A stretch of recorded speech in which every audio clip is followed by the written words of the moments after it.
डायन के साथ सौदा। रात अमावस की रात की है। मोहनपुर गांव में ठीक 12 बजे के करीब एक उधेड़ उम्र का आदमी था अपनी 10 साल की बेटी शिवांगी का हाथ थामे तेज तेज कदम बढ़ा रहा था। शिवांगी अपने पिता से कहती है, पापा आप इतनी रात को मम्मी को बिना बताए आप मुझे कहाँ लेके जा रहे हो। तभी वो आदमी कहता है, अरे बेटा मैं तुमको एक बहुत ही सुंदर मेले में लेके जा रहा हूँ। यहाँ मेरी बेटी झूला झूलेगी, आइसक्रीम खाएगी और खूब मजे करेगी। इस तरह से शिवांगी को बहलाता हुआ विनय उसको एक घने जंगल में लेके गया और वो एक पीपल के पेड़ के पास जाकर रुका। तभी शिवांगी कहती है, पापा हम यहाँ क्यों रुके हैं। ये सुनते ही विनय ने अपने कंधे पर रखा हुआ डंडा शिवांगी के सिर पर दे मारा। शिवांगी चक्कर खाकर जमीन पर गिर गई। फिर विनय ने उस झोले में से एक जंजीर निकाली और उससे शिवांगी को उस पेड़ में बांध दिया। शिवांगी रो रो कर बोलती रही, पापा आप तो मुझे मेला घुमाने वाले थे ना। तभी विनय कहता है, वो सब झूठ था, मैं तो तुझे इसलिए लाया हूँ कि तुझसे छुटकारा पा सकूं। तुझे पढ़ाऊंगा, तेरा दहेज इकट्ठा करूंगा, फिर तेरी शादी में खर्चा करूंगा, खूब दान दहेज देकर तुझे किसी गैर घर में भेज दूंगा। मैं कोई पागल नहीं हूँ जो इतना बोझ सर पर लेकर घूमता रहूं। शिवांगी कहती है, पापा आप ये क्या बोल रहे हैं, बेटियां बोझ नहीं होती पापा। विनय गुस्से से कहता है, चुप कर और देख इस पेड़ को, अब यही तेरा करता धरता है और मेरी जान छोड़ और यहाँ रह अपनी मौत का इंतजार कर।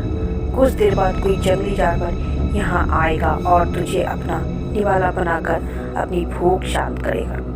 ऐसा कहकर विनय वहाँ से चल दिया। समय तेजी से आगे बढ़ने लगा। शिवांगी वहाँ खड़े खड़े हुए 2-3 घंटे गुजर गए। अब जंगली जानवरों की डरावनी आवाज़ें उसके शरीर से कभी बंद हो चुकी थी और डर का कोई ठिकाना नहीं था। तभी उसके किसी पाजेब की छन छन की आवाज़ सुनाई देने लगी। तभी उसने देखा कि एक औरत थी जो कि लाल साड़ी पहनी हुई थी और उसका चेहरा घूंघट से ढका हुआ था। उसके बाल कमर से भी लंबे थे। वो शिवांगी के करीब आ रही थी और शिवांगी उसके चेहरे से घूंघट के हटने का इंतजार कर रही थी। तभी शिवांगी उस औरत को कहती है, आंटी प्लीज़ आप मुझे बचा लो, मैं मुसीबत में हूँ। ये सुनकर औरत जोर जोर से हंसने लगी। वो तेजी से शिवांगी के सामने आकर खड़ी हो गई। तभी तेज हवा के झोंके ने उसके चेहरे से उसका घूंघट हटा दिया और उसकी चमकती हुई लाल लाल आंखें और उसके लंबे लंबे नाखून देखकर शिवांगी डर के मारी चीखने लगी। सुबह सुबह विनय की आंखें खुली तो उसने देखा कि शिवांगी सही सलामत अपनी माँ के साथ नाश्ता कर रही है। ये नज़ारा देखकर उसका दिमाग घूमने लगा। अपनी माँ से नज़र बचाकर शिवांगी ने एक नज़र विनय पर डाली। शिवांगी की आंखें लाल लाल चमक रही थी। उस दिन के बाद दुआ शिवांगी अपने बाप के साथ कहीं अकेले नहीं गई और फिर उसको दोबारा शिवांगी को मारने का कोई दूसरा मौका भी नहीं मिला। इसी तरह कुछ साल बीत गए और शिवांगी 18 साल की हो गई। विनय कहता है, मैंने सरपंच जी से बात की है, उन्होंने अपने बेटे के लिए अपनी शिवांगी को पसंद कर लिया है और सबसे अच्छी बात यह है कि उसको कोई दान दहेज कुछ भी नहीं चाहिए, बस शिवांगी को मांग रहे हैं। उस दिन शिवांगी को देखने सरपंच का पूरा परिवार आया। सरपंच का लड़का रोहित और शिवांगी ने देखते ही देखते एक दूसरे को पसंद कर लिया। एक अच्छा सा मुहूर्त देखकर दोनों का विवाह हो गया। दूल्हा पूरी शादी में अपना चेहरा सेहरे से छिपा हुआ रखा था। सबको ये बात बहुत अजीब लग रही थी। शिवांगी विदा होकर अपने ससुराल आ गई। वो रूम में अपने पति का आने का इंतजार कर रही थी। उसको इस बात की बेहद खुशी थी कि आज उसकी जिंदगी की सबसे खुशी का दिन है। तभी दरवाजा खुला। दूल्हा अभी भी सेहरा पहने हुए था। वो चुपचाप उसके पास आकर बैठ गया। जब दूल्हे ने उसका घूंघट नहीं उठाया तो शिवांगी बोली, आप इस सेहरे को हटा क्यों नहीं देते? अब तो हमारी शादी हो गई है। बोले, राजा अब तो हमारी शादी हो चुकी है। तभी दूल्हे ने सेहरा हटाया और बोला, लो मेरी जान, हटा दिया तुम्हारे दिल दूल्हे ने सेहरा। ये आवाज़ सुनकर शिवांगी के चेहरे पर आई हुई खुशी एक पल में कहीं गायब सी हो गई। उसने खुद ही अपना घूंघट हटाकर देखा और उसे पता चला कि उसका दूल्हा रोहित नहीं, बल्कि जिसको वो अपना ससुर मानती थी वो है। तभी शिवांगी कहती है, आप यहाँ क्या कर रहे हैं ससुर जी? मेरी शादी तो रोहित के साथ हुई है। कि तभी उस आदमी ने कहा, नहीं, रोहित के बाप से हुई है तेरी शादी। कि तभी शिवांगी ने कहा, क्या? रोहित का बाप कहता है, हाँ, इतना चौंकने की बात नहीं है। रोहित तो आज सुबह से ही घर के कमरे में बंद है। तेरे बाप ने मुझको पूरे 50,000 में बेचा है, लेकिन तेरी माँ की वजह से हमें यह सब दिखाना था कि तेरी शादी रोहित के साथ होने वाली है, जिससे कि वो आसानी से तुझे अपने घर से विदा कर सके। ये सुनकर शिवांगी उसको खा जाने वाली नजरों से देखने लगी। साथ ही साथ उसे अपने बाप पर भी गुस्सा आ रहा था। तभी सरपंच कहता है, ऐसे क्या देख रही है? अब तू सिर्फ मेरी है। अगर ना नुकुर करेगी तो तुझे बचाने वाला यहाँ कोई नहीं आएगा। ये सुनते ही की आंखें लाल हो गई और सरपंच डर गया और कहता है, ये तेरी आंखों को क्या हुआ है? तभी शिवांगी गुस्से में कहती है, आपने तो अभी सिर्फ मेरी आंखें देखी है, मेरी नाखून पर ध्यान नहीं दिया क्या? ये सुनकर सरपंच ने उसके नाखून पर ध्यान दिया तो देखा वो भी बहुत लंबे थे। सरपंच भागने लगा। तभी शिवांगी गई और उसके गले लगकर बोली, आइए ससुर जी, आपकी इस रात को बहुत ही यादगार बना देती हूँ। ऐसा कहकर उसने सरपंच के सीने पर पंजा मारकर उसका दिल निकाल लिया। सरपंच बस एक बार चीखा और वो भी मर गया। शिवांगी अब किसी डायन की तरह सरपंच की लाश के पास बैठी हुई थी और उसका दिल खा रही थी। कई घंटे गुजर जाने के बाद शिवांगी कमरे से निकली और उस कमरे में पहुंची जिसमें रोहित बंद था। शिवांगी रोहित को उस रस्सियों से आज़ाद किया और फिर उससे लिपट गई। रोहित शिवांगी से कहता है, शिवांगी, ये तुम्हारे हाथों में ये खून कैसे लगा है? तभी शिवांगी कहता है, मुझे माफ़ कर देना रोहित, लेकिन मैंने बाबूजी का दिल से अपना ससुर माना था।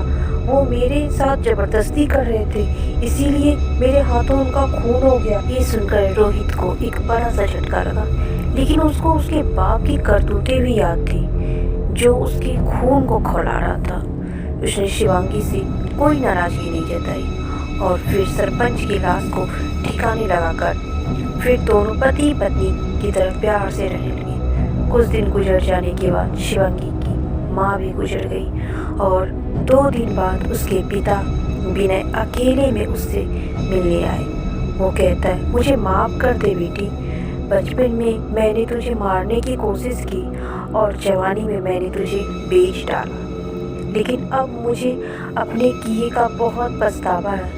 भगवान के लिए अपने इस लालची बाप को माफ़ कर दे प्लीज़। तभी शिवांगी कहती है, कोई बात नहीं पापा, आप मेरे पिता हैं। आपने आज तक जो भी मेरे साथ किया उसके लिए मैंने आपको माफ़ कर दिया। विनय कहता है, तेरी माँ के गुजर जाने के बाद मैं बहुत अकेला हो गया हूँ और मेरे पास घर चलाने के लिए पैसे अब बिल्कुल भी नहीं है। तो रोहित की नज़रों से बचकर मेरी थोड़ी मदद कर देती तो तेरा मुझ पर बहुत बड़ा एहसान हो जाता।